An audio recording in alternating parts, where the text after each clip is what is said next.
After failing to deliver his campaign promises, fools, stupids and idiots, and I quote from the Swahili term, mjinga, mpumbavu, mshenzi, are the responses of President William Samoei Ruto to his critics and to a larger extent the Gachagua-led DCP and also the United Opposition Front. Huyo ni mjinga si mjinga? Ni mpumbavu ama si mpumbavu? Ni mshenzi ama si mshenzi? Now, that is where the president misses it all. By the way, they do say, in any rumor, there are glimpses of certain truth or elements of certain realities. The president seems to be advising himself. Why is the president so much focused on responding to the political tackles of the opposition leaders instead of working for the Kenyans? Kuna watu wachache, wale hawana maono, wale wenye kisirani, wale wenye chuki, wale wenye ukabila, wanataka kutugawanya katika taifa letu la Kenya. President William Samoei Ruto says that those who are criticizing him are uniting towards driving this country into a tribal cocoon. Yet, who is the most tribal leader that we've ever witnessed since the inception of governments in Kenya? Tell me. Look at the PSs heading certain ministries. From which ethnic group are they, if not from the same ethnic group with the president? From which ethnic group do we have CEOs of government parastatals? Not to say other key institutions in government. You know, whatever the president is speaking and his actions are totally different. And that is what we are fighting. The action, not the words. He might speak, yes, but if he cannot actualize his words, then to me, they are nonsense. Now, he says that if the opposition has no plan, then they should find their own citizen, find their own country, and then lie to them there. But then, Mr. President, who is that person who is ahead of you in terms of being a pathological liar? Mtu mwenye atakuja kusimamisha program ya affordable housing ambayo inaajiri vijana 1,600, ambayo imetupatia nafasi ya kuweka bilioni 30 hapa Kiambu. Huyo ni mtu wako na maono? Huyo ni mtu wako na mpango? Huyo ni mtu wako na akili? You say that you've created employment. Which employment? Can you give us statistics? Can we see those people who say that actually in this Ruto's regime, we've seen more youth getting employed than before? There was a time that youths were being told to prepare for them being taken abroad for certain jobs. It turned out to be a grown scam. It turned out to be a very big scam. Kenyans did not receive help. So, Mr. President, yours is not supposed to be just thumping. You are here deliberately to serve the people of Kenya, and development is deliberate. When you turn all this into politics, you are not serving the purpose. All your energy is focused towards your re-election instead of actually delivering onto the promises you made to Kenyans in your manifesto before the elections of the 2022 and even after your election as the president of Kenya. Mr. President says the opposition consists of wajinga, wapumbavu, and washenzi.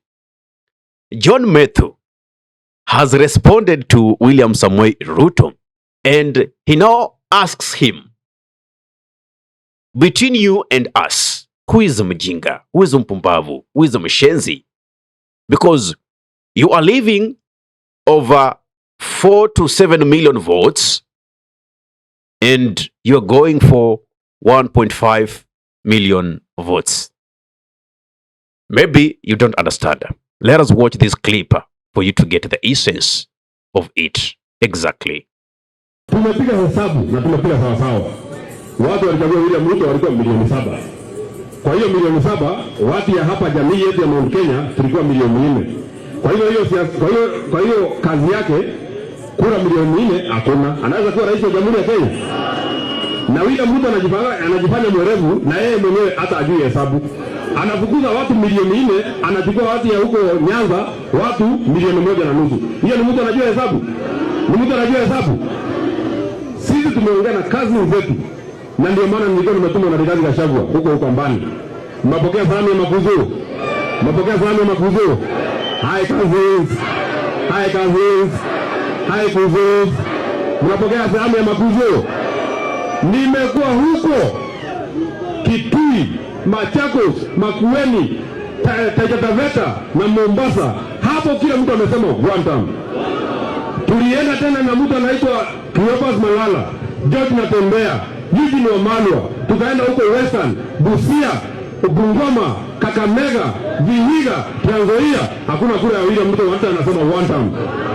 Sasa mimi niwaulize, nilikuwa Rift Valley, Nakuru, ninyi mnajua. Nilikuwa Nakuru town, nilikuwa Bahati, nilikuwa Naivasha, tumeenda Kajiado, tumeenda Narok. Kila mtu anasema one time. Hata nyinyi mkiangalia, hii kura William Ruto anasema ako nayo, atatoa wapi?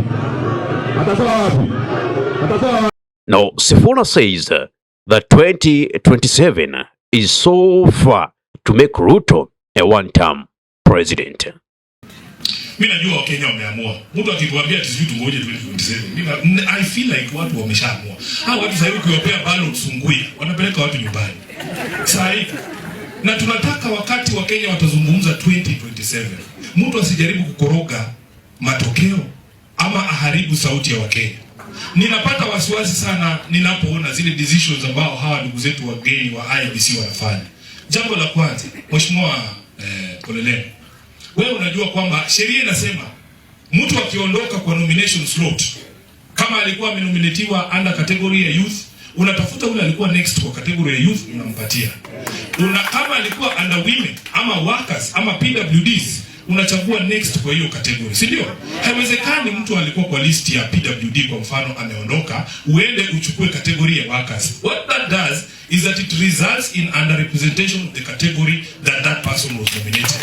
Sasa kuna kijana yako hapa Kajiado anaitwa Ketora. Ketora was the next person kwa list ambayo Mbadi alikuwa nominated. Mbadi was nominated under the category ya workers. Hawa jamaa wakaenda wakachukua mtu kutoka kwa list nyingine wakamweka pale ndani. Unanielewa? Sai sheria inasema waandae uchaguzi mdogo 90 days after receiving a writ ya kwamba kuna vacancy. Wameweka chaguzi ndogo 27th of November, which is almost 110 days from today. From Friday actually when they gazetted. They are blatantly breaking the law. Hawa ni watu, na niliwauliza hata hiyo ya Ketora. Wakaniambia wewe si tushamaliza, we have functors official, if you have a problem go to court. Hawa ni watu ambao tunaweza kusema one term, alafu wao waseme two term, alafu watuambie tuende kotini kama tunataka. So Wakenya nataka mfunguke macho. Mfunguke macho, tunataka hawa ndugu zetu wajue. We will not allow interference in the voice of the people because you can only govern people who have given you consent to govern them. Hamutatulazimishia rais wakati tumesema aende nyumbani. Asanteni sana. Mungu awabariki. All that Sifuna is saying is that the IBC and the plans that they're already undertaking seems to be clearly undermining and not taking the rule of law seriously. And they are planning to jeopardize the will of the people, which might not augur well with the citizenry. And that people should be very vigilant in whatever actions the IEBC is taking. Anyway, I don't know what's your take in this whole hullabaloo over politics. Give me your thought in the comment section below. If you love content of this nature and you are watching from our YouTube channel, kindly subscribe and press the notification button so anytime that we are live or we upload content of this nature, you'll be the very first person to be notified. Ahmed Khalif is my name for the Unscripted Talks here in Dub Radio. Assalamu alaikum warahmatullahi wabarakatuhu. Kwa timba kali za Afrika, Dub Radio ndio mpango mzima.